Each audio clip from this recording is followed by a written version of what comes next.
আপনি ধরে রাখুন, এটা ওর শেষ বক্তব্য। আমি যেদিন ময়দানে মুসলমানদের নিয়ে নেমে যাব না, সেদিন এমন ছাটা ভাঙা মাছ শুরু করব যে আপনাদের পতাকা বহন করার লোক থাকবে না। কেস ওরকম কেস আমাদের বহুবার জেল খাটা আছে।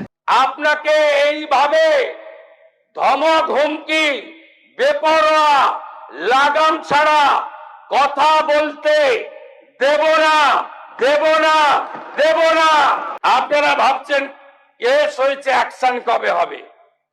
যারা ওকে ডেকেছিল এই সভাতে তাদেরকে আগে তুলবো, তারপরে আপনার কাছে যাব। হুমায়ুন কবির এমএলএ নওদা এসি, তিনি একটি উনার পার্টির মিটিং কাশীপুরে রেজিনগরে করেছেন। সেখানে তিনি বলছেন, এই যে অনামিকা ঘোষ, সে ভোটে হেরে মনে করছে আমি এমএলএ, এখানে ভোটে হেরে বিজেপি মনে করছে আমি এমএলএ, এখানে এখন আস্ফালন করে বেড়াচ্ছে। তা আমি শুভেন্দু অধিকারীকে সেদিন বলেছি যে আপনি ভোটে জিতেছেন, আপনার দল জিতেছে, খুব ভালো কথা, কিন্তু মুর্শিদাবাদে আস্ফালনটা একটু কম করবেন। আমি যেদিন ময়দানে মুসলমানদের নিয়ে নেমে যাব না, সেদিন এমন ছাটা ভাগা মার শুরু করবে যে আপনাদের পতাকা বহন করার লোক থাকবে না। কেস এরকম, কেস আমাদের বহরমপুরে জেল খাটা আছে। 5000 লোককে আপনি বহরমপুর সেন্ট্রাল জেলের যা আয়তন, তাতে 4700 বা 4800 বেশি লোক ধরে না। লাখে লাখে লোককে রাস্তায় নিয়ে নামাবো আর ছাটা ভাঙা মার দেব আর জেলে যাব। কদিন জেলে আটকে রাখতে পারবেন, কত খাওয়াতে পারবেন দেখব। লিমিট যেদিন ক্রস হয়ে যায় না, মাথাটা যেদিন গরম হয়ে যায়, সেদিন আমি এসপি বুঝবো না, চিফ মিনিস্টারে বুঝবো না, আর কে কোথায় থাকলো আর কে কোথায় থাকলো না ওসব বুঝবো না।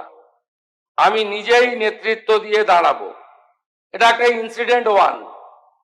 ইনসিডেন্ট 2, শক্তিপুরে দুয়ারা ঘাটে 8 তারিখে, সেখানে উনি বলছেন ভোটের আগের দিন আমার নিজের ভাইপোকে অ্যারেস্ট করেছে এই ওসি।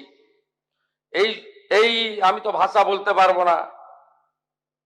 এই বাচ্চাকে আগে দেখব, তারপরে ভাষাটা আমি অমিট করছি।